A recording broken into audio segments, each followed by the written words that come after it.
What makes a life-changing addiction recovery meeting? Brannon, how's it going, man? Yeah, that's good. Um, it's good thanks to one thing. What's that? Snow on the slopes, man. You get finally, it did snow. It did snow this weekend a bit up, at least up where I live here. It snowed quite a bit. Yeah, snow on the slopes. Hallelujah. Yeah. That's mental health in the winter right there, I tell you. It's the only way to get through. That's embracing what's in front of you with the weather. I used to hate winter. Like now I look forward to it. You know what's funny about that too is like, we didn't do a lot of like skiing or anything growing up.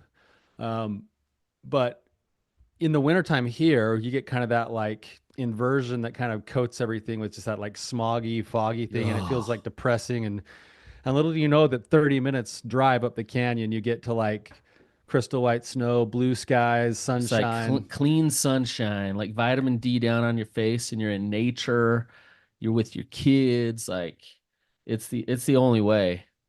Yeah. So yeah, and like you said, like we didn't do it growing up. This has been in the last I don't know 6 years that I've gotten into this, and it's awesome. It's kind of like hunting and fishing and same thing, Yeah. Yeah.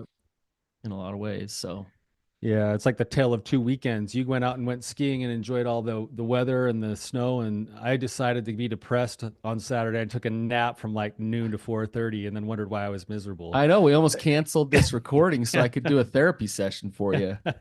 I'm sitting here talking to you before we go online today, like to be like, I'm in a funk today, man. You better I don't know what's better going get your on. dog. You better get your dog River out today and walk around the hills a little bit. That's definitely gonna have to be in order a little bit. Absolutely. Yeah. So, um, all right, Tyler. Well, we have a topic today that I think is actually a really important one. And we're going to use our years of experience and understanding, and we've seen a lot of things and a lot of people and a lot of people working recovery in different ways. And one thing that both you and I are a huge proponent of and love is the principles of 12 step.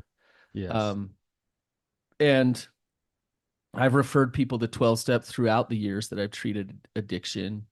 Um, and 12 step is kind of, I look at it kind of like the, in a way, the spiritual side of recovery, um, where we do some of the therapy stuff. And so 12 step can be awesome. At the same time, um, I've also seen 12 step be problematic. And so we want to talk about what's the difference and when does it become problematic with recovery. And this, 12 step, Tyler, is not just people with addiction going to a meeting, but it's also partners who go to meetings like Al Anon and S Anon. So this applies to everybody who's wanting to work a recovery.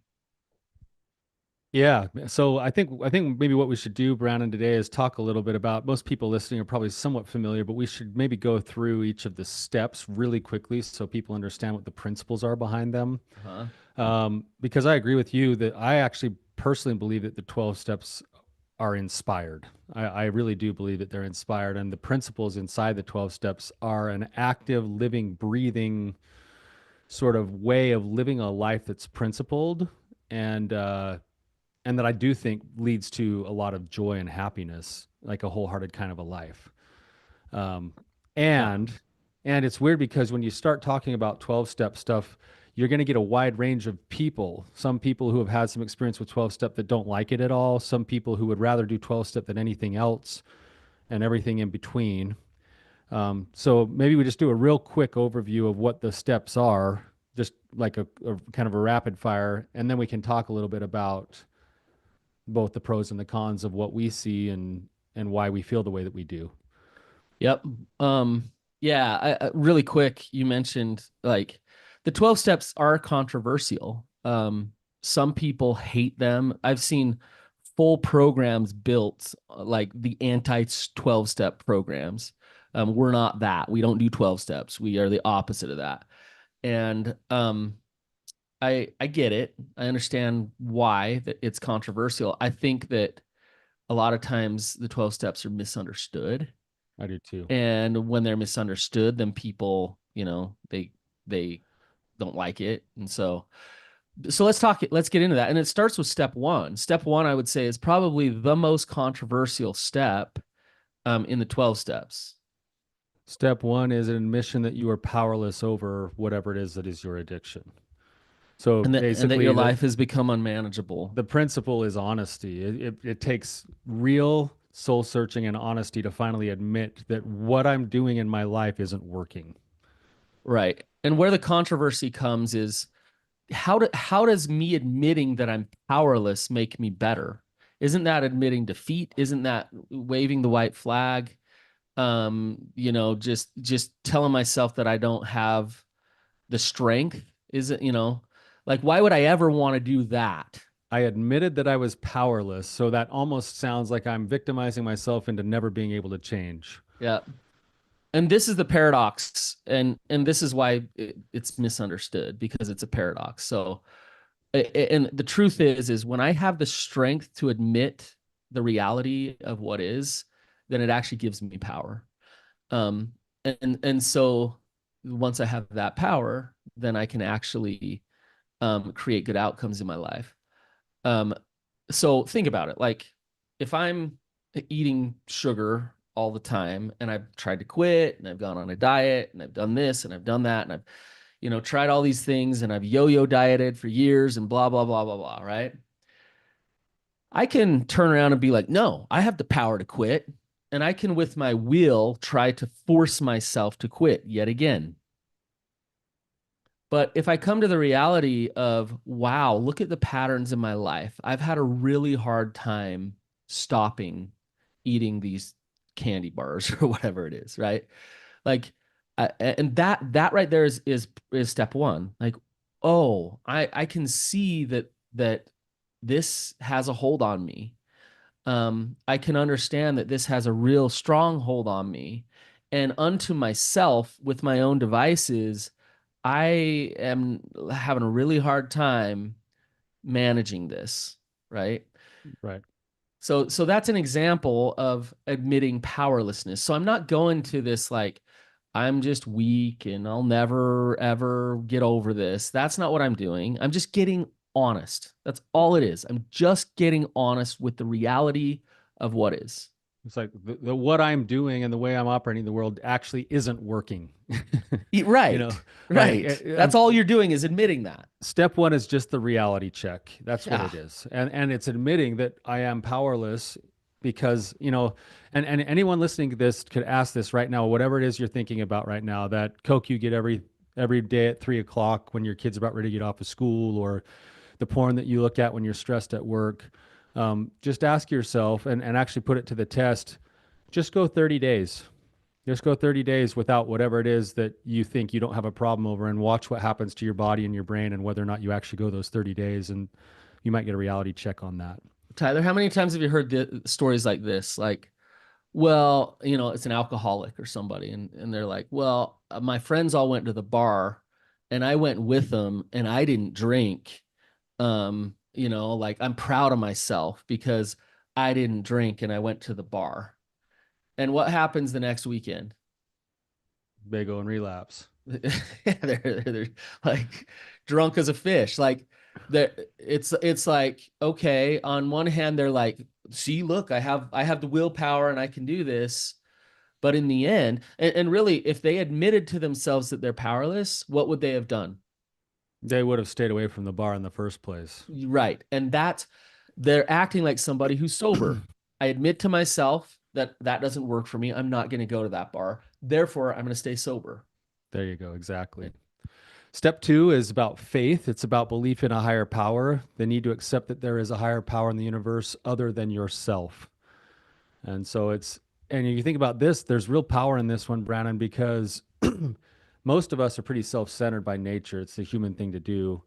But if we have to be where the buck stops and starts all the time, we live in a world where it's impossible for us to always be in control. And for us, we're in a certain sense, we're hosed if we have to be the center of the universe.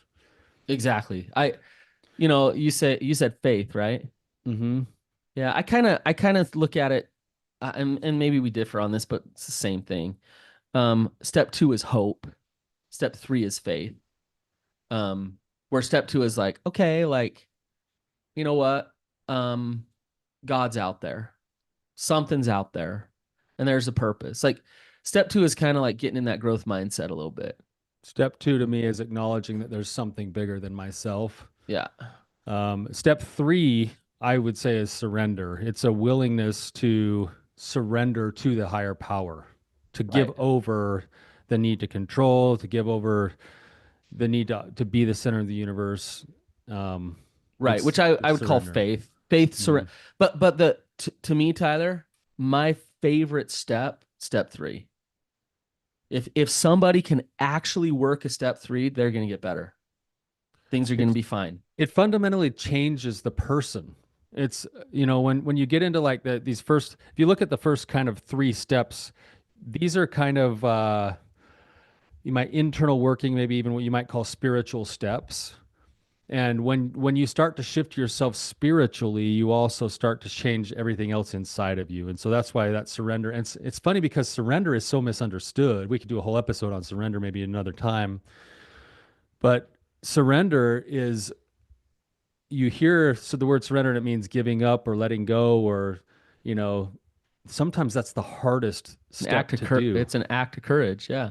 It's a faith thing, like you Yeah. said. Well, it's what we talked about last week in talking about our program and things. It's that walking up to the threshold and having everything inside of you say, I'm scared. I don't want to do this. I don't want to give up my addiction. I don't want to like actually change. And faith pushes you past that threshold to say, okay, like I'm going to give this to God. I don't know where I'm going to land. I don't know how this is all going to work out, but like I'm going to turn my will and my life over to the care of God. Mhm. Let go and let God.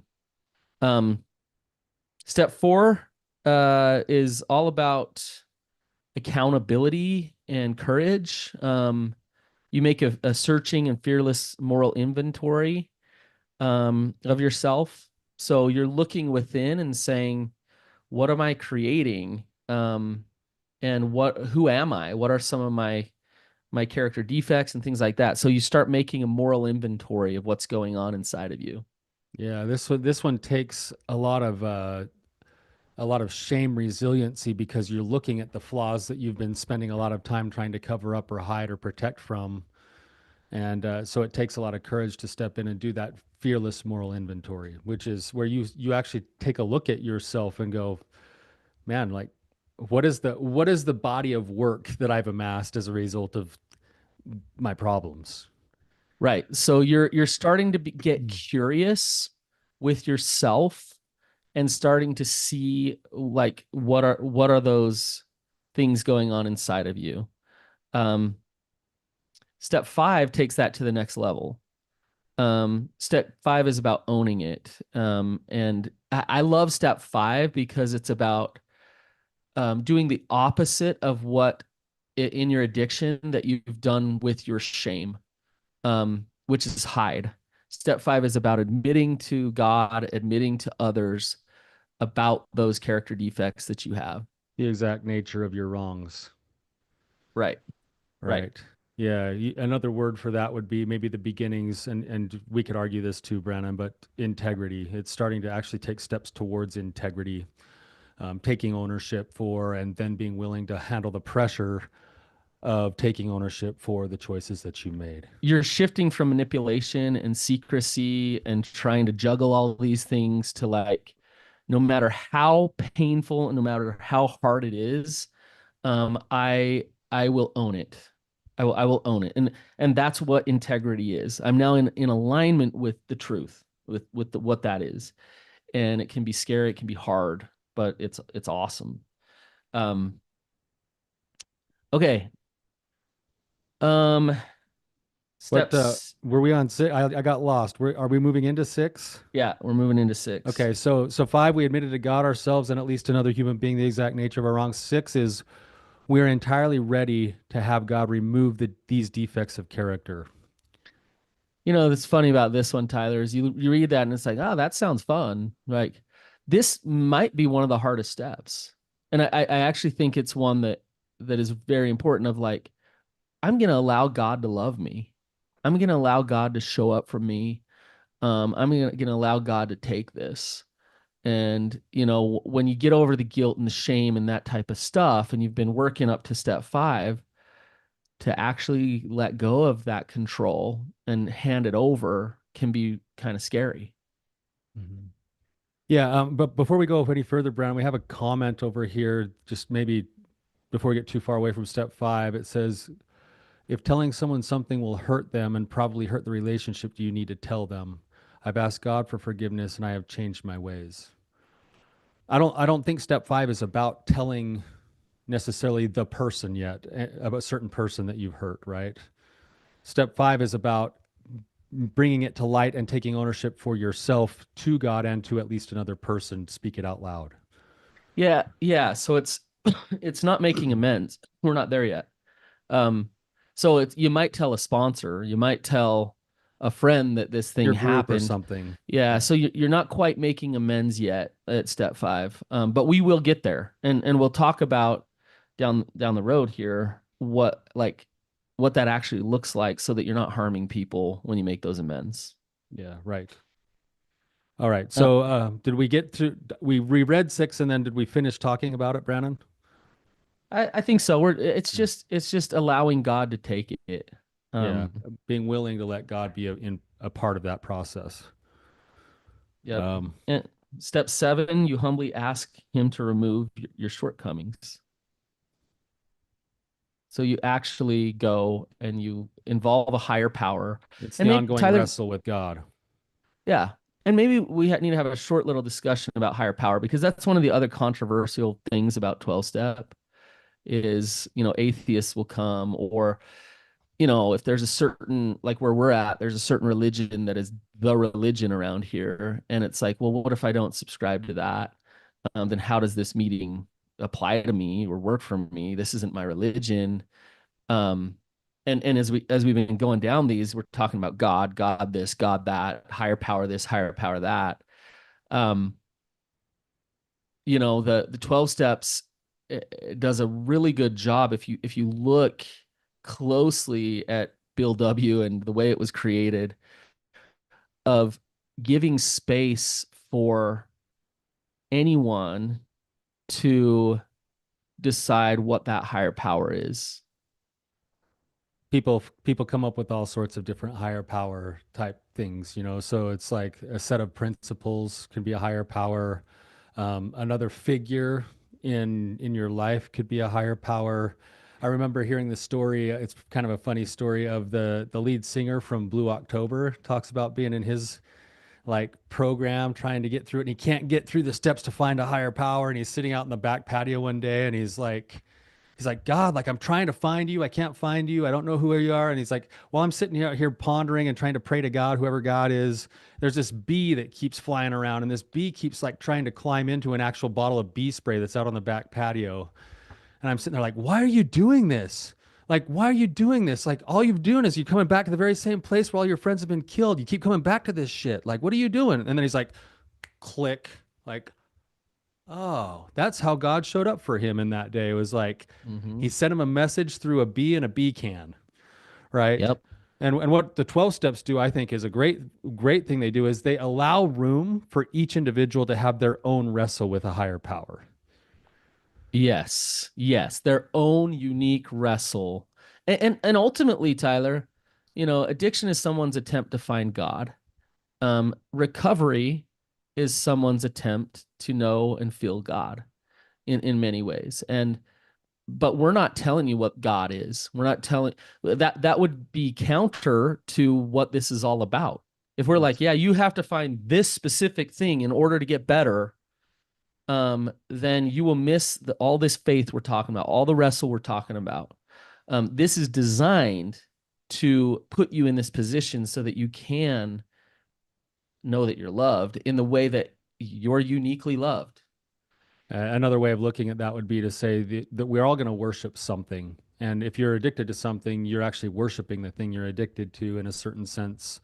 Right. And so So even if you have a hard time conceptualizing God or who God is or what that is, there would still be reason to wrestle with who a higher power might be other than the thing you're currently worshiping because what you're worshiping isn't working. Yes. Yes. That's well put. Let's keep moving on the 12 steps here. So Here's where we step, get to EJ's kind of question, steps 8 and 9. yeah. Um, so step 8, made a list of all persons we have harmed and became willing to make amends to them all. This is a hard step, but it's so powerful when people do this. Tyler, have you ever gotten calls from people like, "Hey, I want to make amends"? I've gotten messages before from people. I've gotten a card before in the Okay. mail. I know I was talking to my daughter. She had this happen. Like she had a boy who was a bully to her when she was like in third grade. Now she's, married and stuff. And she's like, I got this weird like message from, do you even remember this kid's name? I was like, oh, I remember him. Like I was gonna, Yeah, I yeah, hated that kid. She's yeah. like, he reached out to me out of the blue and was just like, I'm so sorry for all the things that I did to you when you were younger and how mean I was and how much I bullied you. And like, I'm Dude, like, that that makes me dude's feel working the so steps. good, man. Like, yeah, that sucks that she had to go through that, Yeah. but like, good on him, Yeah, man. good for him. He's probably had a little bit of a rough life. I assume that he's probably gotten into some 12-step work and started going, "Oh man, like I got some things to clean up I got to here. go clean some stuff up and make some amends." And for him to do that, I mean, it sounds weird because it was a third grade thing and it really was impactful for my daughter to receive that, Yep. Well, you know. the thing about it is addiction is an attachment disorder, and addiction isolates, it manipulates, it gaslights, it does all the things in relationships, and where the when the whatever it is, whatever the sex or drugs or whatever it is becomes the most important thing, then the relationships um can suffer however much they need to suffer because I got to get to my next hit. And so it, like, some of the things that I've seen people struggling with addiction do to the people that love them the most, that would do anything for them, makes no sense. Like, it's like, how could you do that to someone who loves you so much? um and so there's some real hard amends to make. um and I've done couples, I've facilitated like some some step 9 work with people where they've sat down with family members and tried to make those amends, and it's complicated and it's hard.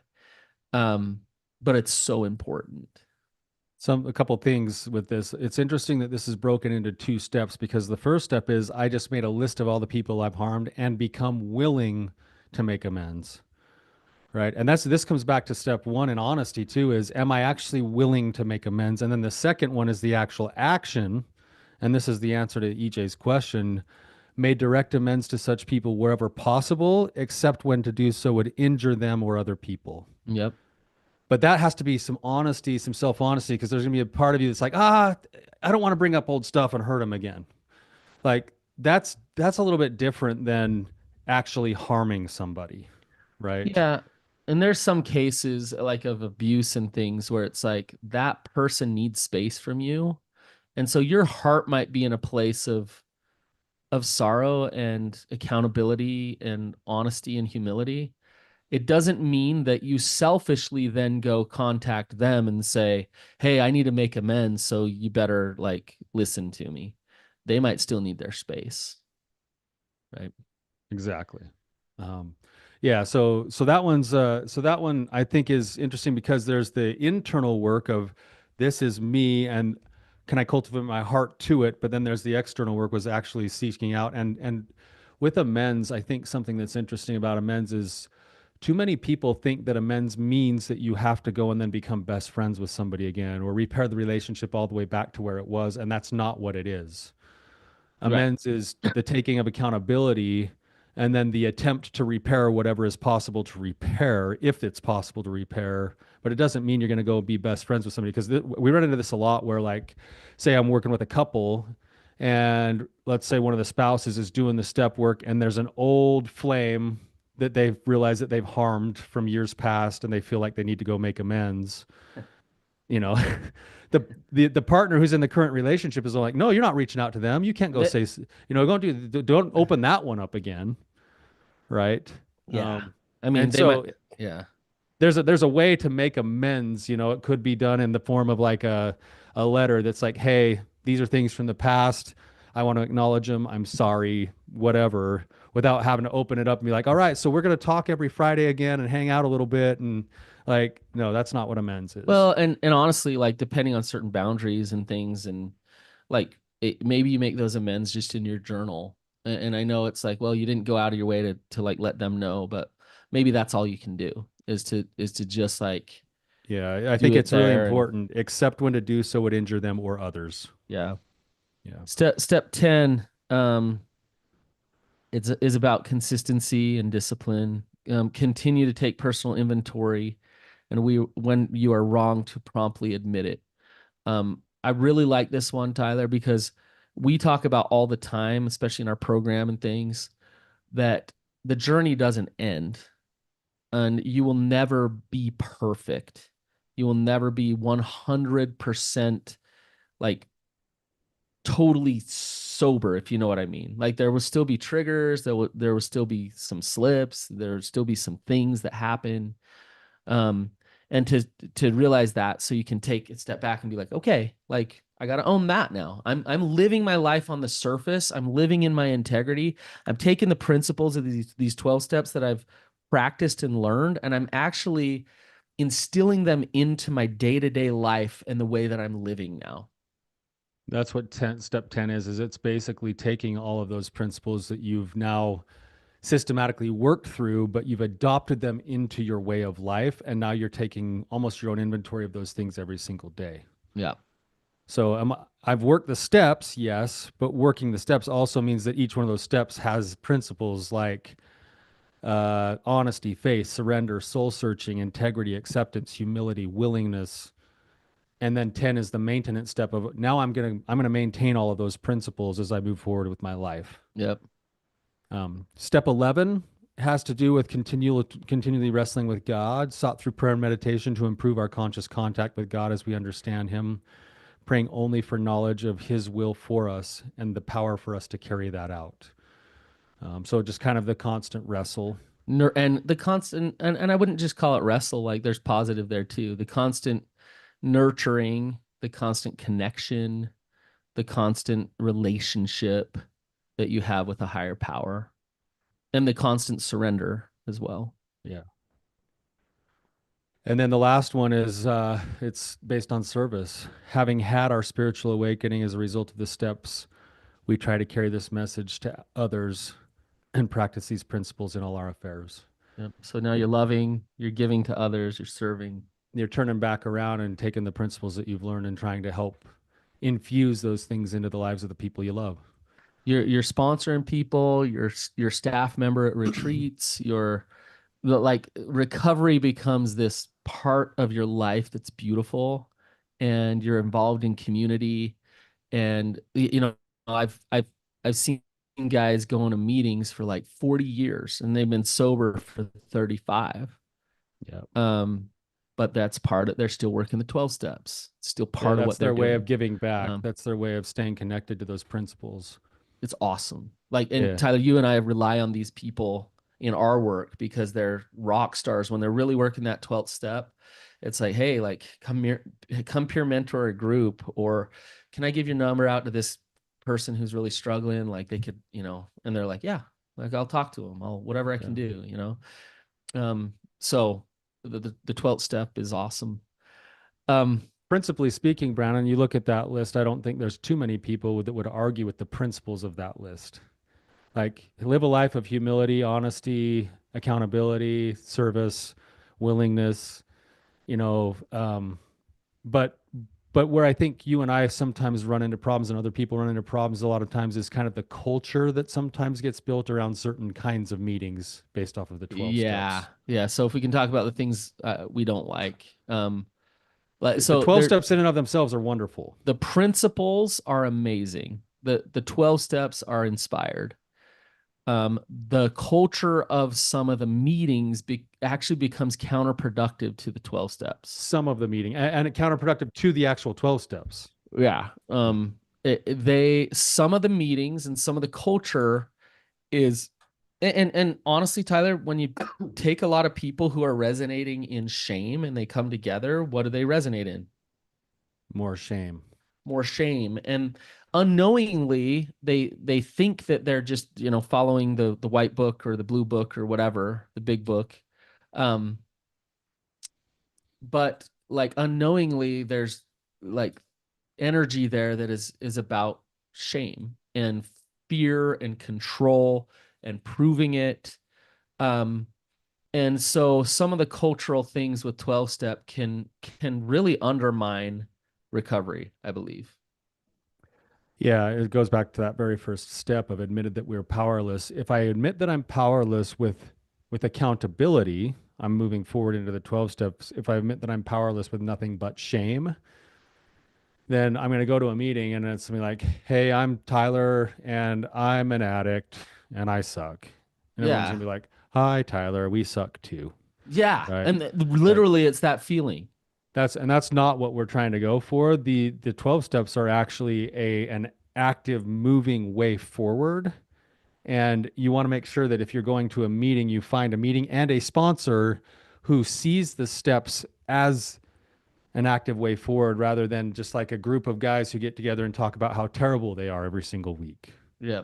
I would also add, like, I think this is a bit more pervasive in sex addiction 12 step groups. I think there's a level of shame there about sexuality and that side of us that can really fuel trying to be perfect, trying to be pure, trying to be chaste, trying to do those type of things. And then the meeting becomes, well, how sober were you? So how pure were you? How righteous were you? And so it can lead to this like just fear and control and shame cycle, all together in like a sex addiction group, 12 step group. Right. So, okay. So again, I'm going to repeat these and then ask yourself if you go to 12 step or if you're looking for a 12 step, you're looking for a group that reinforces principles of honesty, faith, surrender, soul searching, integrity, acceptance, humility, willingness, forgiveness, and service. And if you're going to a group that is reinforcing those principles and you're working with a sponsor or a team or a set of other people that you're working with that are reinforcing those principles, then you're probably in a good spot. If you're going to a place to read through a chapter about, say, forgiveness, but then the energy of the group is more about like shame, then you're missing out on all the goodness that the 12 steps offer. Well, and Tyler, and I mean, we don't have to go down this road too far, but the feeling that you'll get at a good like group, a good men's group, is that it Or a women's empowers. group. Well, no, a men's group, it empowers healthy masculinity, and a woman's group will empower healthy femininity in so many ways. Like you go there and it's like, man, like I'm starting to feel who I am, and I feel confident, and I feel good about who I am. If you go there and you just feel like, ugh, like, yeah, I'm weak. They're all weak there. And I'm not saying we're trying to judge anybody, but like the energy there is just like we beat ourselves down and we become less of a man or less of a woman as a result of going to those meetings. But oh goody, I was sober, right? And I'll put everything on that in order to prove myself. That's not working the 12 steps.